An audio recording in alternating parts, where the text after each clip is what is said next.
tô aqui no SeaWorld, em Orlando. Vou fazer um vídeo agora do show das orcas pra vocês verem a pedido da Tami.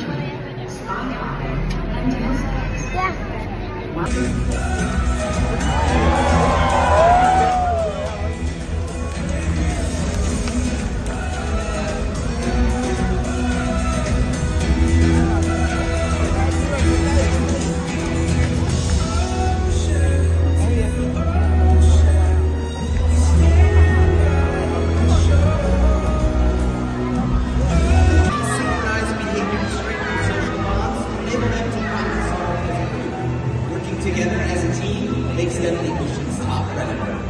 Scientifically known as Porcinus urca, but commonly referred to as killer whales, here at SeaWorld we like to call them Katina, Galani, Malia, Trua, and Makayo, our killer whale family.